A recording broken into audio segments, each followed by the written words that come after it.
जय श्री गणेशाय। आप सभी का स्वागत है मेरे YouTube चैनल गोपाल दीवानी में। आज हम आपको पौष मास कथा अध्याय 5 के बारे में रसपान करवाने जा रहे हैं। क्षीर सागर में स्थित त्रिकुट पर्वत पर लोहे, चांदी और सोने की 3 चोटियां थीं। उन चोटियों के बीच एक विशाल जंगल था जिसमें फलों से लदे पेड़ भरे हुए थे। उस जंगल में गजेंद्र नामक मत हाथी अपनी असंख्य पत्नियों के साथ विहार करते समय अपनी प्यास बुझाने के लिए एक तालाब के पास पहुंचते हैं। प्यास बुझाने के बाद गजेंद्र के मन में जल क्रीड़ाएं करने की इच्छा होती है और फिर वह अपनी औरतों के साथ तालाब में उतरकर पानी को उछालते हुए अपना मनोरंजन करने लगते हैं। इस बीच एक बड़े मगरमच्छ ने गजेंद्र के दाएं पैर को अपने दांतों के तले कसकर पकड़ लिया। इस पर पीड़ा के मारे गजेंद्र धिक्कार करने लगे और उनकी पत्नियां घबराकर तालाब के किनारे पहुंची और अपने पति को देखकर दुख में आंसू बहाने लगी। उनकी समझ में ही नहीं आया कि गजेंद्र को मगरमच्छ की पकड़ से कैसे छुड़ाएं। गजेंद्र की मगरमच्छ की पकड़ से अपने आप को बचाने के लिए सारे प्रयत्न करने पर छटपटाने लगा। गजेंद्र अपने दांतों से मगरमच्छ पर वार कर देता। मगरमच्छ उछलकर हाथी के शरीर पर अपनी तेज नाखूनों से खरोच मार देता, जिससे खून की धाराएं निकल आती थी। हाथी मगरमच्छ की पीठ पर अपनी सूंड चलाता, मगर उसकी खुरदरी पूंछ से हाथी पर वार कर देता। अगर हाथी अपने चारों पैरों से मगरमच्छ को कुचलने की कोशिश करता तो पानी के तल में जाकर छिप जाता था। इस पर हाथी किनारे पर पहुंचने के लिए आगे बढ़ता तो झट से मगरमच्छ पानी को पकड़ से नीचे की ओर खींच लेता और खुद को पानी में डुबो देता। इस तरह मगरमच्छ और हाथी के बीच 1000 साल तक लगातार लड़ाइयाँ ही चलती रही। गजेंद्र अपनी ताकत पर विश्वास करके हिम्मत के साथ लड़ता रहा, फिर भी धीरे धीरे उसकी ताकत घटती ही गई। मगरमच्छ तो पानी में जीने वाला प्राणी था। पानी के अंदर उसकी ताकत ज़्यादा होती है। वह हाथी का खून चूसते दिन ब दिन मोटा होता गया। हाथी कमज़ोर होता गया। अब सिर्फ उसका कंकाल मात्र रह गया था। मगरमच्छ की पकड़ से अपने आप को बचा लेना हाथी के लिए अब नामुमकिन सा लग रहा था। आखिर गजेंद्र दुखी होकर सोचने लगा, मैं अपनी प्यास बुझाने के लिए यहाँ पर आया था। प्यास बुझाने के बाद मुझे यहाँ से चला जाना चाहिए था। मैं नाहक क्यों इस तालाब में उतर पड़ा? अब मुझे कौन बचाएगा? फिर भी मेरे मन में किसी कोने में यह यकीन जमता सा जा रहा है कि मैं किसी तरह बच जाऊंगा। इसका मतलब यह है कि मेरी आशा का कोई आधार जरूर होगा। उसी को मैं ईश्वर कहकर पुकारता हूँ। देवता, भगवान, ईश्वर नामक भावना मूल बने हैं, परंतु तुम सभी कार्यकलापों के कारण भूत हो। मुझ जैसे घमंडी प्राणी जब तक खतरों में नहीं फंसते तब तक हम तुम्हें याद ही नहीं करते। तुम्हारी हमें याद ही नहीं आती। दुख न भोगने पर तुम्हारी जरूरत का बोध ही नहीं होता। तुम तब तक उसे दिखाई नहीं देते जब तक यह नहीं मानता कि तुम हो, और उसके मन में खलबली नहीं मचती कि तुम हो या नहीं। इस तरह बार बार सोचने वाले गजेंद्र को लगा मगरमच्छ के द्वारा सताने वाली पीड़ा कुछ कम होते जा रही है। गजेंद्र ने जब ध्यान करना शुरू किया तब मगरमच्छ के दाढ़ों में मसूड़ों की पीड़ा शुरू हो गई और उसका कालजा कांपने लगा। फिर भी वह रोश में आकर गजेंद्र के पैर को चबाने लगा। प्राणियों की बुराई और पीड़ा को तुम हरने वाले हो। तुम सब जगह फैले हो। देवताओं के मूल रूप हो। भगवान, इस दुनिया की दृष्टि में मूलभूत कारण तुम ही हो, और मैं यह विश्वास करता हूँ अपनी रक्षा करने के लिए मैं जितनी तीव्रता के साथ तुम्हें प्रार्थना करता हूँ, तुम उतनी ही जल्दी मेरी रक्षा कर सकते हो। इस प्रकार के रूप धरने वाले, वाणी और मन के परे हरने वाले हे ईश्वर, ऐसे अनाथों की रक्षा करने वाली कि जिम्मेदारी तो तुम्हारी ही होगी ना। प्राण शक्तियाँ मेरे भीतर जवाब दे चुकी है, मेरे आंसू सूख गए हैं, मैं ऊंची आवाज़ तुम्हें पुकार भी नहीं सकता हूँ। मैं अपना होश हवास खोते जा रहा हूँ। चाहे तुम मेरी रक्षा करो या छोड़ दो, यह सब तुम्हारी इच्छा पर निर्भर है।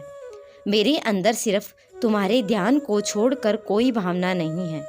मुझे बचाने वाला भी तुम्हारे सिवाय कोई नहीं है।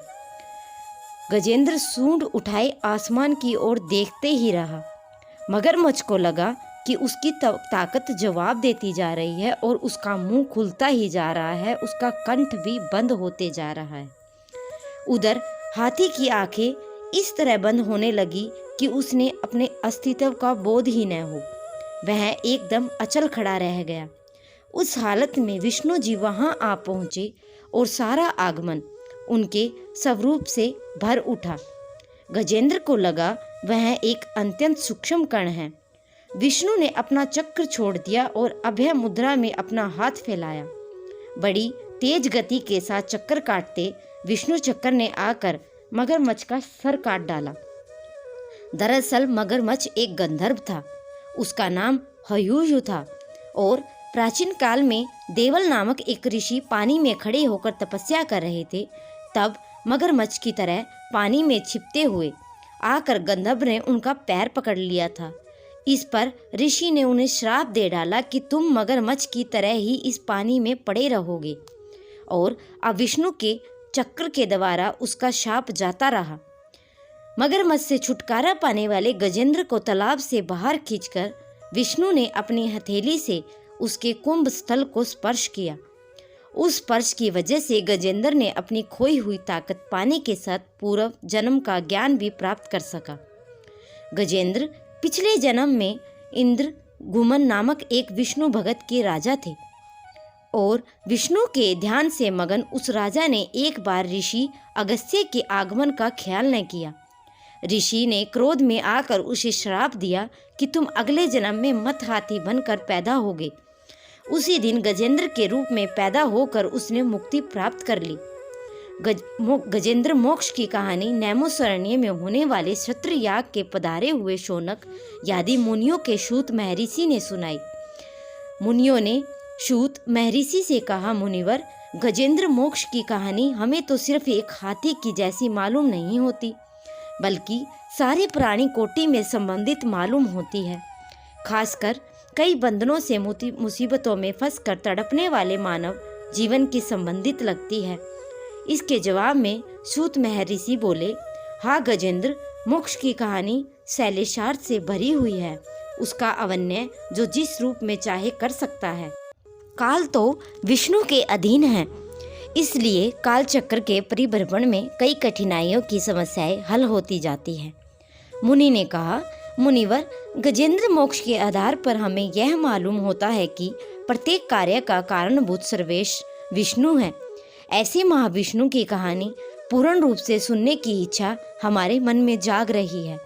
हम आपके समान बच्चों के समान हैं और इसलिए हम आपसे प्रार्थना करते हैं कि आप हमारी समझ में लाने लायक सरल शैली से विष्णु की कथा की सारी बातें समझा दें।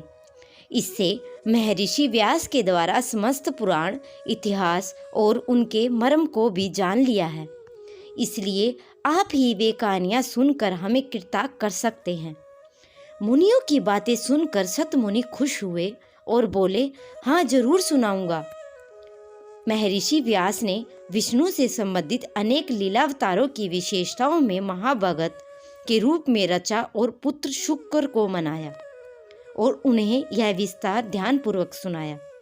विष्णु पुराण सुनकर भवसागर में तरने की इच्छा रखने वाले महाराजा परीक्षित को शुक महर्षि ने सुनाया। गजेंद्र की रक्षा करने के लिए प्रकट हुए विष्णु अवतार का आदि मूलावतार माना गया है। भगवान विष्णु ने कई अवतार लिए और उनके विकास की दशाओं के अनुसार 10 अवतार नामक के प्रसिद्ध 10 अवतार ज्यादा मुख्य हैं। नार का अर्थ है नीर और विष्णु जल के मूल है, इसलिए वे नारायण कहलाए। नारायण से ही नीर या जल का जन्म हुआ। जल से प्राणी पैदा हुए और विष्णु मछली के रूप से अवतरित हुए। 10 अवतारों की पहली अवतार है मत्स्य अवतार। विष्णु जल में भरे हुए नील मेघ रंग के होते हैं। मेघ अंदर जैसे बिजली छुपी होती है, उसी प्रकार विष्णु स्वयं तेजोमय हैं और उनके भीतर से जल उत्पन्न होने के कारण तेज से भरे रहकर गोरे रंग का प्रकाश बिखेरते रहता है। वहीं जल करुणदक्ष क्षीर सागर है। क्षीर सागर के अंत रूप काल शेषनाग के रूप में कुंडली मारे लेटा रहता है और शेषनाग के 1000 फन हैं। अत्यंत शेषनाग पर शेषशायी के रूप में विष्णु लेटे रहते हैं और उनकी नाभि में एक लंबे नाल के साथ एक प्रश्न ऊपर उठा। फिर उसी पद्म से एक ब्रह्मा का उदय हुआ। ब्रह्मा ने सभी प्राणियों की सृष्टि की। अंतकाल युगों के रूप में चलता रहता है। कृत, तेत्रा, द्वापर और कलियुग, इन चारों को मिलकर एक महायुग होता है। 1000 महायुग मिलकर एक कल्प होता है। इस कल्प ब्रह्मा का एक दिन होता है। रात का वक्त इसमें कोई शामिल नहीं है। दिन में समाप्त होते ही उसे नींद आ जाती है। वहीं कलमपात है। उस वक्त चारों ओर गहरा अंधेरा छा जाता है। विष्णु से निकली संक्रम की अग्नि सबको जला देती है। झंझावात चलने लगते हैं।